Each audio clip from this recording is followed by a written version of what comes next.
কি খাইতেছো? এগুলো কাঁচা গরুর মাংস। মামি, তুমি এগুলো আব্বারে কি দিছো? এই তুই চুপ থাক। পুচকি একটা মেয়ে খালি কথা বলে। তোর বাবাকে কি আমি রান্না বান্না করে আলাদা করে তারপর খাওয়াবো নাকি? হ্যাঁ মামি, তাই বলে তুমি আব্বারে কাঁচা গরুর মাংস দিবা? আমি কি তোর বাবার চাকর? তোর মামাকে আমাকে চাকর বানাই নিয়ে আসছে যে তোদের শুধু সেবা যত্ন করব, তোর বাবাকে রান্না বান্না করে খাওয়াবো? আমার দ্বারা এসব হবে না। যেটা দিছি এটা পারলে গিল, আনলে আমার বাড়ি থেকে বের হ। থাকতে আসি নাই, চলেই যাবো। কিরে মা, তোরে কি কইছিলাম? যাওয়ানোর দরকার নাই। ওই বাড়ি গেলে মান সম্মান পাওয়া যায় না, জামাই আদর নাই। চল, এই বাড়ি তার এক মিনিট থাকবো না, আমরা চলে যাব। এই খাওয়ান লাগবো না, আমরা পশু না, আমরা অন্ধ হলেও মানুষ। চলো বাবা। দাঁড়ান দুলা ভাই, কোথায় যাচ্ছেন আপনি? আম্মু, কি হয়েছে? কি আর হইব মামা, যা হবার তো হয়ে গেছে। সব আমাগো কপালের দোষ। আজ যদি আম্মা বাইচা থাকতো তাইলে হয়তো এই দিনটা আমগো দেখা লাগতো না। আব্বারে এতটা অপমান করতো না, কাঁচা মাংস খাইতে দিত না। আম্মা বাইচা থাকলে আমগরে আদর যত্ন করে আপ্যায়ন করে খাওয়াইতো। এসব আমি কি শুনলাম? যা শুনছো একদম ঠিক শুনছো। আমি তো কাঁচা গরুর গোশত খাইতে দিছি, ওদের তো খাইতে দেওয়া উচিত ছিল না। আরে ওরা তো মাংস খায় না, ওরা তো মানুষ খায়। আমার ননদটারে খাইছে, আবার আমার সংসার আসছে, এখন আমার সংসারটা খাবে। বুঝতে পারছো? মাহি,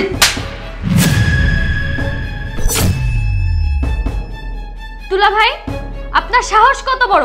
একটা বাহিরের কানার বাচ্চা, একটা ফকিন্নির বাচ্চার জন্য আপনি আপুর গায়ে হাত তুলছেন, তা আবার বাবার সামনে। চুপ, একদম চুপ। আর একটা কথা বলবে না। যেখানে বড়রা দাঁড়িয়ে কথা বলছে সেখানে ছোট মানুষ কোনোভাবেই নাক গলাবে না। চুপচাপ দাঁড়িয়ে শুনবে। কেন করেছো এমনটা? কিসের জন্য করেছো তুমি এমনটা? কোন অপরাধ করেছিল তারা, যার কারণে ঈদের দিনে তুমি তাদের কাঁচা মাংস খেতে দিয়েছো? তুমি কি তাদেরকে রাস্তার কুকুর পেয়েছো? মানুষ বলে মনে হয় না তাদের? এই করব না কিসের জন্য? কেন করব না? এখানে ওরা দেখতেছে আমার ছোট বোন আমার বাবা খাইতে বসছে, সেখানে এসে ওদের আবদার করতে হবে, এখনই খেতে দিতে চাইতে হবে। কেন ওদেরকে আমি খেতে দিতাম না?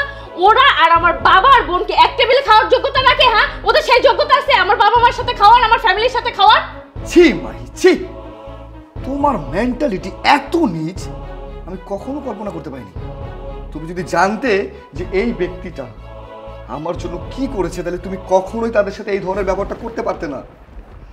17 বছর বয়সে আমি আমার বাবা মাকে হারাই, তারপরে আমার পিতৃ সমতুল্য এই দুলা ভাই, তার কাছে আমার আশ্রয় হয়। আর আজকে যে আমি এই পর্যায়ে দাঁড়িয়ে আছি, আমার পিছনে যত অবদান সব কিছু হচ্ছে ওনার। আমার পড়ালেখার খরচ থেকে শুরু করে আমাকে ভালো একটা জব দিয়ে আজকে যে আমাকে স্টাবলিশ করতে পেরেছে, শুধুমাত্র তার কারণে।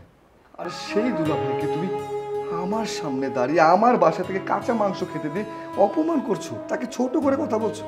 আর কি বলে তুমি আমার বোনকে হারিয়েছি এই দুলা ভাইয়ের জন্য? না, তুমি যেমনটা ভাবছো পুরোটাই ভুল।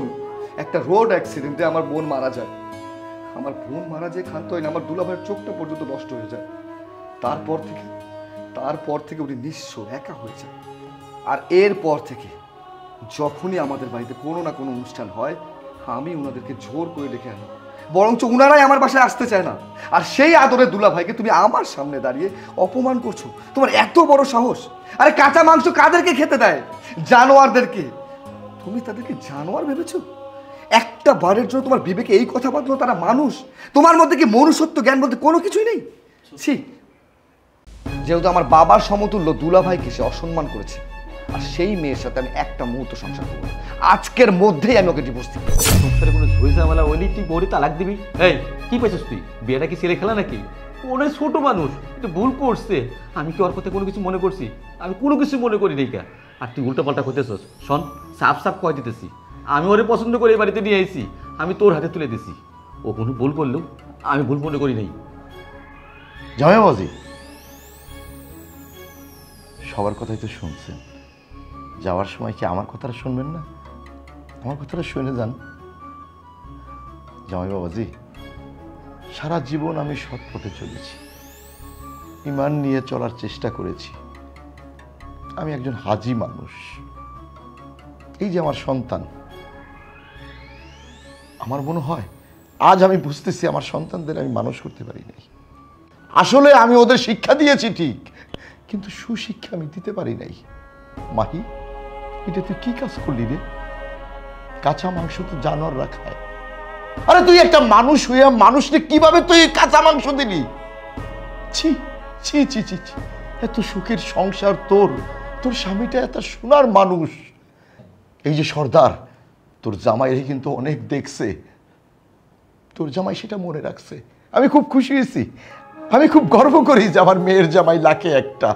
আজকে যতগুলো কথা বললো এবং আমার সামনে আমার মেয়ের গায়ে হাত দিল, শাসন করলো, উচিত কাজ করেছে। আমি খুব খুশি হয়েছি। যেই কাজ আমার করা উচিত ছিল সেই কাজ আমার মেয়ের জামাই করেছে। আমি খুব খুশি হয়েছি, কিন্তু আফসোস, আফসোস আমার ঘরে দুটো কুলঙ্গার হয়েছে। আজ তোকে আমি শেষবারের মতো একটা কথা বলে দেই, তুই যদি না শুধরাস না, তাহলে কোনোদিন আমাকে বাপ বলে পরিচয় দিবি না। আজ থেকে, এখন থেকে আমার বাড়ির দরজা তোর জন্য বন্ধ, যতদিন পর্যন্ত তুই না শুধরাবি। আর তোর বাড়িতে আমি আর কোনোদিন আসবো না। আর এই যে তোমাকে আমি থাপড়িয়ে দাঁত ফেলে দেবো, মুরব্বীদের সামনে কিভাবে কথা বলতে হয় সেটাও তুমি শিখোনি। বোনের সাপোর্ট করো। আমি আমি আর তোদের বাড়িতে থাকবো না, আমি এখনই চলে যাচ্ছি। বাবা, আমি ভুল করে ফেলছি, তুমি এই কথা বললো না। তুমি যদি চলে যাও আমি বাবা ডাকবো কারে বলো, আমার সাথে সম্পর্ক নষ্ট করো না। দুলা ভাই, আমি ভুল করে ফেলছি, আপনার উপর আমার অনেক অভিমান ছিল। আমি জানতাম যে আপনি আমার ননদের মাইরা ফেলছেন, আমি তো এত কিছু জানতামই না।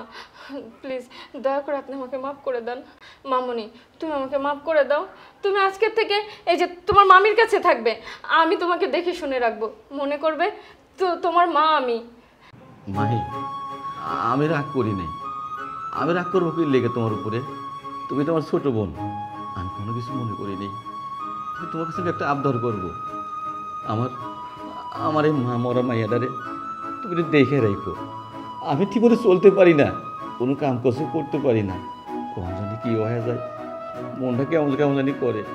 তুমি আমার মাইয়াটারে তুমি দেখে রেখো, আর কিছুই চাই না আমি তোমার কাছে। দুলা ভাই, এবার একটু থামো তো, অনেক হয়েছে। শোনো, আমরা দুটা গরু জবাই দিয়েছি, এখন সবাই মিলে আমরা মজা করে কোরবানির মাংস খাবো। বসো বসো বসো। বয় রে মা, বয়।